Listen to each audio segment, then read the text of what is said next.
이 잠언 30장 맨 첫 부분에 1절 말씀에, 이 말씀은 야게의 아들 아굴의 잠언이다라고 했는데, 이 아굴이라는 사람에 대해서는 알려진 바가 거의 없습니다. 이 인물이 심지어 실존 인물인지 가상적인 인물인지에 대해서도 여러 의견들이 있는 것 같아요. 어떤 학자들은 이 가상 인물로 보고 있고, 야게, 또 아굴, 이띠겔, 우갈 하는 이 이름, 모든 이름들이 솔로몬과 다윗과 그리스도를 나타내는 말이다, 뭐 이렇게 말하는 학자분도 계십니다. 물론 그 근거는 좀 희박해 보이고요. 실존 인물이라고 보는 이들이 아마도 솔로몬 주위에 있었을 지혜자들이 아니겠는가 하고 추측을 하고 있는 것 같습니다. 뭐 그쪽도 물론 당연히 근거는 없습니다. 1절 말씀에 이렇게 아굴의 잠언이다라고 하는데, 이 잠언이라고 번역된 하마사라는 단어도 정확하게 무슨 의미인지 파악하기가 좀 힘듭니다. 어떤 이는 아라비아의 어떤 지명이라고 합니다. 그렇게 되면은 1절 말씀을 이렇게 번역해야 되겠죠. 하마사 출신 아굴의 말이다, 이렇게 번역해야 되겠죠. 개역 성경에서 번역한 것처럼 번역할 수도 있겠습니다. 그때는 하마사라는 단어 뜻이 burden이라는 뜻이 되기 때문에, 또 그 단어를 또 오라클, 신의 계시를 받은 말이라고 그렇게 쓰기도 하는 모양입니다.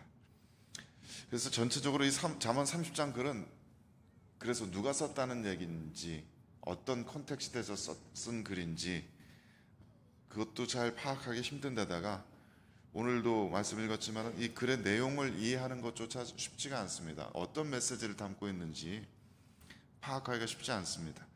이 본문에 나오는 단어들 중에 어떤 단어들은 성경 다른 곳에는 전혀 쓰여진 바가 없는 단어이기 때문에 이게 무슨 뜻을 가진 단어인지도 파악하기 쉽지 않고, 문장들이 대체로 오늘 읽어봤지만 수수께끼 같습니다.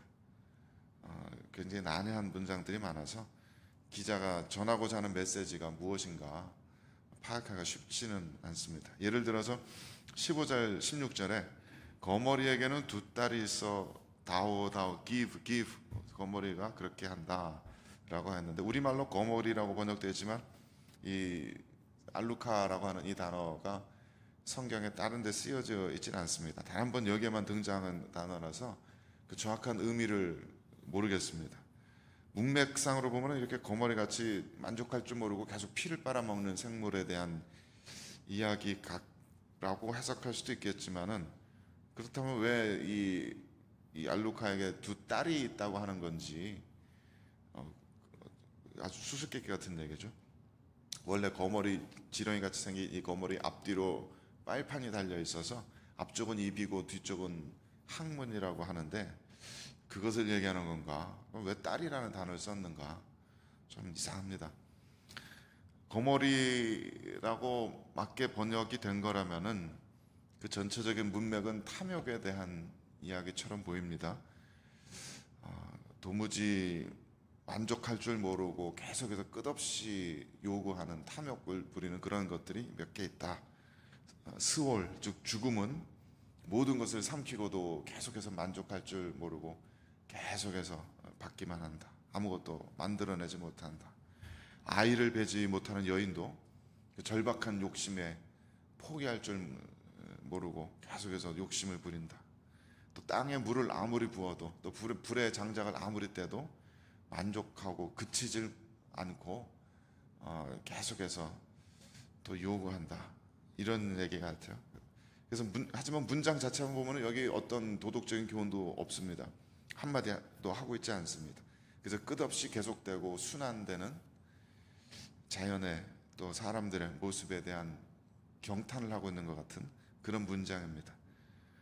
또 불과 물과 땅과 죽음에 비유되는 인간의 끝없는 욕망을 직관적으로 관찰하고 있는 그런 말씀 같기도 하고요.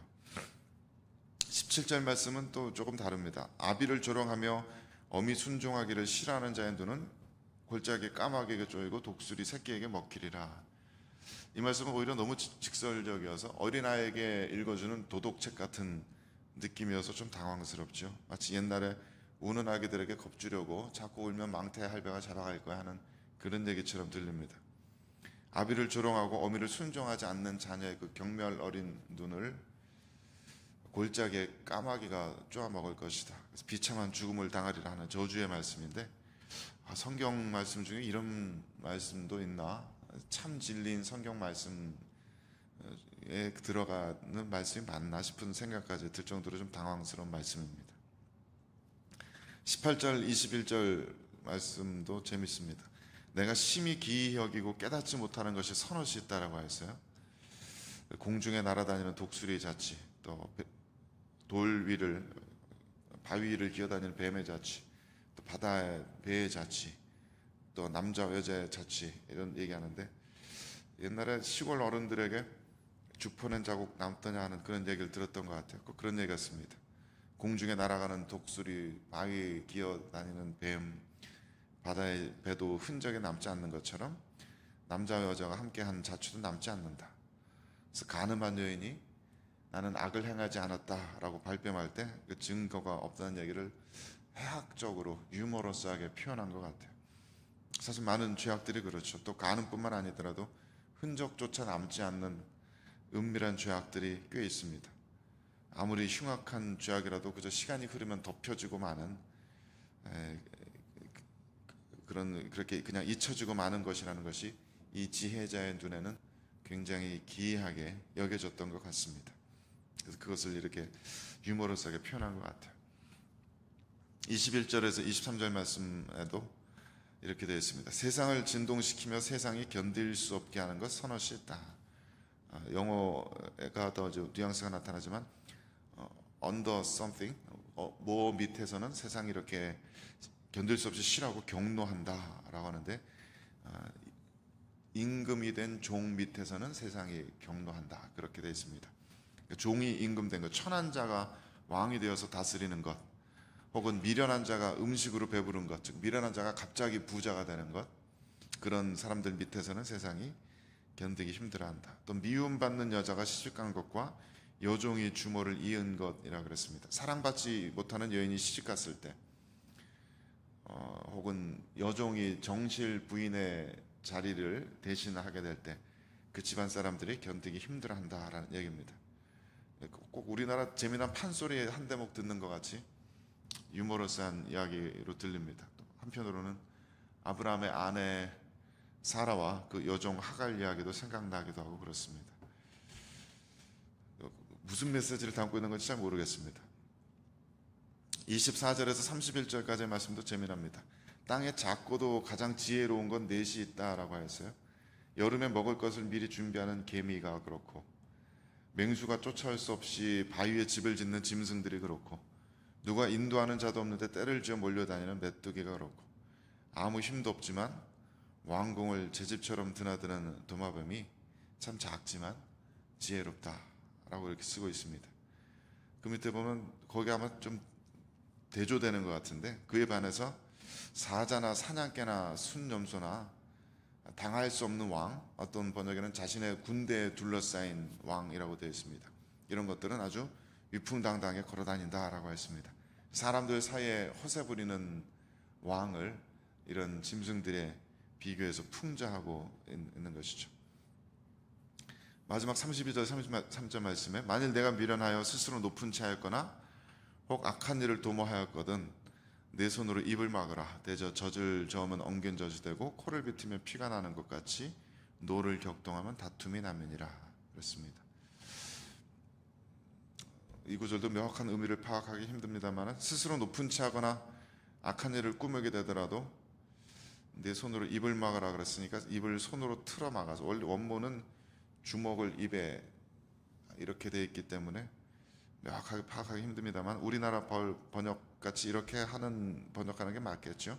입을 손으로 틀어 막아서라도 높은 채 하고자 하는 마음, 악한 일에 대한 플랜이 떠오르더라도 입을 손으로 틀어 막아서 그것을 말하지 말아라, 그런 얘기처럼 보입니다. 그래서 마지막 33절 말씀도 그 비슷한 문맥에서 그 이유가 악한 생각들을 자꾸 건드리고 격동시키면은 결국 죄를 저지르게 되니까, 악한 생각들 들더라도 그것을 계속 건드리지 말고 행동으로 죄를 짓지 말라, 그런 말씀 같습니다. 그래서 성경을 읽어보면서 이렇게 수수께끼 같은 말씀은 처음 보는 것 같아요. 이게 아무리 읽어보고 묵상해 보아도 여기서 어떤 교훈들, 영적인 교훈들이 있는 건지, 성경 전체 하나님 나라 이야기에 어떤 관련이 있는 건지 참 파악하기가 좀 힘이 듭니다만은, 오히려 이 문장 자체보다는 이 지혜자에 대해서 좀 생각해 보게 되는 것 같아요. 이 지혜자는 계속해서 끊임없이 자연을 관찰하면서, 또 세상 사람들 세상 돌아가는 것을 관찰하면서 거기서 이런 직관적인 지혜를 얻고 있는 것 같아요. 그러니까 이 사람이 이렇게 자연을 관찰하고 세상을 관찰하는 그 모습을 상상해 보면 그게 오히려 좀 재미난 것 같습니다. 사실 이런 묵상의 방식이 동양적인 그 종교 전통에서 흔히 볼 수 있는 것인데, 세상에서 한 발 뒤로 물러나서 조용히 이렇게 관조하는 거죠. 이렇게 들여다보는 겁니다. 세상을 관찰하고 묵상하다 보면은 갑자기 거기서 어떤 논리가 아니라, 논리적으로는 설명할 수 없지만 이렇게 자연을 들여다보고 있다가 거기서 갑자기 하나의 진리가 턱 튀어나와서 깨닫게 되는 그런 것이 동양적인 묵상의 방법입니다. 이 아굴이라는 지혜자도 말하자면 거머리를 이렇게 깊이 관찰해 보다가, 혹은 죽음을 이렇게 관찰해 보다가, 아이 가지지 못하는 여인을 이렇게 관찰해 보다가, 이들 사이에 공통적인 그 제한 없는 끝없는 욕망에 대해서 생각하게 된 것 같습니다. 또 세상의 어떤 힘 있는 왕들의 모습을 이렇게 보면서 거기에 어떤 위축되고 그러는 것보다도 하나님의 시선으로 바라보는 것처럼 힘 있는 왕들을 멀리서 바라보다가 그 왕의 모습이 얼마나 위풍당당하게 걷는 사자나 사냥개나 이런 짐승들의 모습과 흡사한가, 이런 것을 이렇게 한 발자국 떨어져서 보고 있는 것 같아요.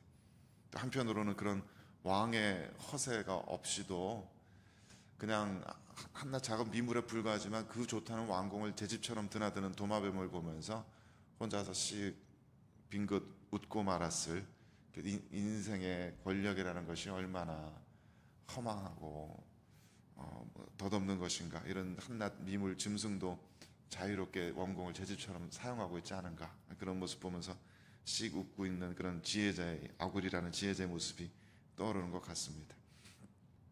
그래서 가만 생각해 보면은 자연에 움직이는 것과 또 짐승의 일들과 인간의 일들이 사실 정말 크게 다르지 않는 것 같아요.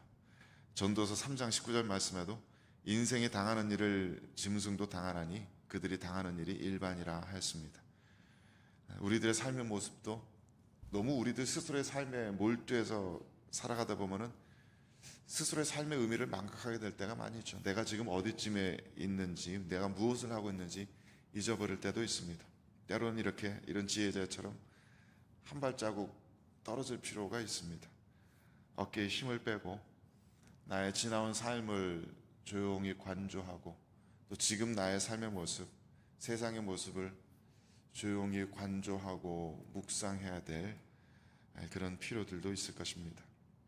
우리들의 모습을 이렇게 한 발자국 떨어져서 보면은 내가 혹시 너무 지나친 탐욕에 붙들려 있지는 않은지, 스스로를 속이며 아무 흔적도 남기지 않는 그런 죄악에 혹시 내가 빠져 있지는 않은지, 스스로 어떤 미련한 일에 붙들려 있지는 않은지, 그런 것을 좀 발견할 수 있게 될지도 모릅니다. 이제 한 해를 며칠 남겨두지 않았는데 지금 이렇게 우리들 스스로의 삶을, 또 세상을 조용히 관조하고 묵상하기에 아주 적당한 좋은 때인 것 같습니다. 조용히 하나님의 임재하심 앞에서 이 수수께끼 같은 말씀도 하루 종일 이렇게 좀 생각해 보시면서 우리들의 삶을, 또 세상을 돌아볼 수 있는 이런 복된 하루가 될 수 있게 되기를 주님의 이름으로 축원드립니다. 이렇게 기도하겠습니다.